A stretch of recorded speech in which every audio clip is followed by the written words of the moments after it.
Hi Russell. All right, John Rogers. I've got another Trews report for you. I'm interested to learn about this, particularly after the recent success of the New Era Estate campaign. Is this regarding further housing issues? It is regarding further housing issues on quite a scandalous scale. Really? I think what we're seeing happening in the London Borough of Barnet, which is covered in this Trews report on the situation at West Hendon.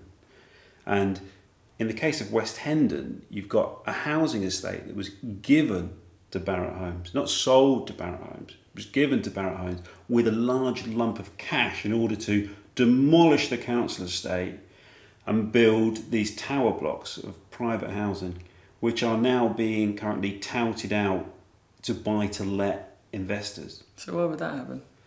I don't know. I mean, why would one do that? Why would an elected local authority give away its property to a private investor? The only thing I can think of, John, is that there is some money that's not seen. Well, I mean, that would be one conclusion you could... But there was an investigation, actually. And unless it's just some weird act of misdirected philanthropy. Well, it was thoroughly investigated. Barnet Council was thoroughly investigated by Barnet Council. And Barnet Council concluded that there'd been no wrongdoing, so clearly there has been no wrongdoing. I'm here at West Hendon on this estate here, this housing estate, and I've just been talking to the residents, and I still can't quite process what I've been told because it is so outrageous. Just dropping in here with no prior knowledge, it's very difficult to get your head around the reality of what's happening on a number of levels. You've got a number of people who've bought their homes from the council who've been told the council will pay them about half of what they're actually worth and then kick them out in 3 months' time. You have council tenants who are going to be housed temporarily in the middle of a building site for the next 17 years, and you have people who have been living in council property for 10 or more years on insecure tenancies who are just being booted out onto the street. That's correct. It's incomprehensible. And the other thing, basically everybody else will be booted out onto the street because they won't be able to afford the rents. Well, they said at the town hall, if you can't afford to live in Barnet, then you shouldn't be living in Barnet. That's what they said at the town hall. Who said that? Richard Cornelius, the leader of the council. No, that's Tom Daly that said that. Yeah, and Tom Davey. Yeah. If there is such a problem with Barnet, if Barnet is such a terrible place to live, and if it is so unaffordable, why are people flocking to Barnet? And why are property prices going up? It's because people want to live there. And they're the people we want. So there are leaseholders here who bought their houses from Barnet Council under right to buy. That's right. And now the land has been sold to Barratt Homes. Given to Barratt. It's not been sold. It's been given to Barratt Homes to redevelop. So they haven't sold it. They've given it to the developers at the cost of the estate being demolished. So is this a transfer of public land to Yes. foreign private ownership, effectively? Yes. And they're using council money to build these private homes. Barnet Council gives them 440 million to kickstart this off. And they gave them the land? Yes. They gave them the land plus cash? Yes. and they're very proud of it. Yes. To sell abroad. To sell off the country and we have not been consulted. They're supposed to give us what we want here, and we're not getting it. We're being ousted to the traffic island. This is a park here, the building for the secure tenants. This was a car park beforehand, and it's leased by Barnet Council from Metropolitan Housing, and that will be the view that the secure tenants get. They won't be seeing any of the lakes or anything over the back there. They'll just be looking out onto the car park. So whose money was it that Barnet Council gave? Taxpayers. This is public land. One of the other scandalous things about the situation at West Hendon specifically is the supposed brownfield site is the Welsh Harp Reservoir. So you've got the council estate that was built on what was once regarded as fairly cheap land that no one really wanted because it was originally owned by the Water Board. And it's a massive reservoir in northwest London. It's a really beautiful site. In fact, it's a site of specific scientific interest. That's difficult to get your mouth around. Specific scientific interest.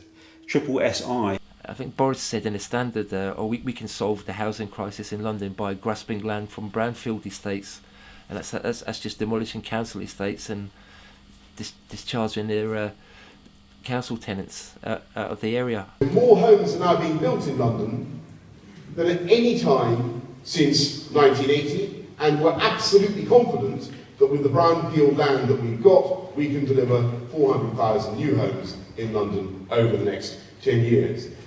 Do you feel like you've been conned? Absolutely. We've been conned right from the beginning. We all know it. Everybody knows 100%. it. 100%. We're being conned. Before this even went to final planning, this had already been signed off in Mr. Boris's office by Stephen MacDonald. It appeared out in the Brent and Hendon Kilburn Times. Do you think that estate regeneration is about providing penthouses for oligarchs?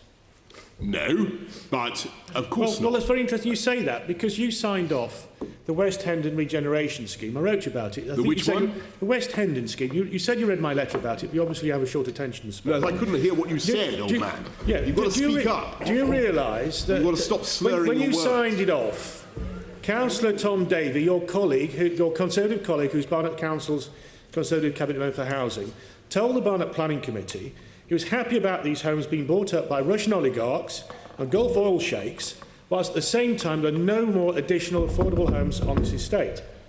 And when the council cut 238 affordable homes from Beaufort Park housing development, Councillor Davies said again, quote, "I would prefer the homes to be sold on the private market because you get people in who will be paying a higher price and rely less on public services. Well, my ideal Barnet household is one which pays council tax but doesn't use the services." Now, it seems to me, Mr Mayor, that you are in favour, politically, of this social engineering. So what's happening here today to you? Right, they're forcing me to move out of this place to another regeneration area. It's another non-secure tenancy, and I've got no say in it. I've appealed twice, but it's got refused. And how long have you been living here? 8 years in February. Yeah, and I've got 3 children, youngest one 4 months old. Yeah. And how long will you be housed at the other site? Have they told you how long you'll be able to stay? Until it's going to be knocked down, I don't know. They haven't told me. It's a temporary contract, but they're not telling me when. So I just have to wait, just like here. I have to wait and see. We're all due to be moved out by the 31st of March.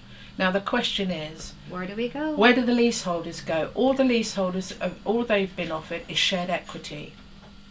The 2 bedrooms are over 400,000 anyway. Say 420,000 for a 2-bedroom. In the new development? In the new development. This is a 2-bedroom maisonette. So in order to acquire one of those properties, you have to, they said, we'll give you shared equity, which is your property has to come up to 210,000. And then you can buy into half of one of those properties. The council will own half and you will own half. Then they come up with a valuation for your property. First valuation, 130,000. Our properties are 420,000. We're going to give you 130. So what do they expect people to do? Sit back and do nothing? So they've made a compulsory purchase of your flats, of Yes. the leaseholder's flat. And you're only going to end up giving up a complete property to own half. Yeah. That feels like robbery. Yes. It is like this public land has been confiscated. In other words. So the leaseholders will own half the a property. public land is the public land which has been confiscated. There's a park. That was park out there. And they've taken our park and built skyscrapers on it. It's a strong Labour ward here is gerrymandering. Once they get rid of these 4 or 5 council estates in this borough, they'll be getting rid of the Labour voters. And as I say, the people who have gone after Dame Shirley Porter in the days of Thatcher are the solicitors who are trying to get us a fair deal for the council. They're effectively getting rid of the Labour vote by getting rid of the West Hendon ward. I think what we've learned from the New Era Estate is when people come together to confront corrupt corporations and lazy authorities, something can be done. You can see in the case of West Hendon that this is galling corruption, ridiculous ineffectiveness, and those people there need our support. It's worked in the case of New Era, so we should all be galvanised and inspired. If you're emotionally affected by this, use that emotion as a motivation and an incentive to sign the SaveOurHendon.org. Is that right? Save Our West Hendon. Save Our West Hendon, and that's on change.org. Change.org, there'll be a petition there. They're very helpful in the New Era Estate, so it's good to have them as allies. And you've also got Barnet Housing Action on Twitter for the wider struggle happening in the London Borough of Barnet. And if you haven't subscribed to Trews Reports yet, I can't imagine why you haven't done it, subscribe here, subscribe to Trews Reports. There it is, look. Thank you. Thanks.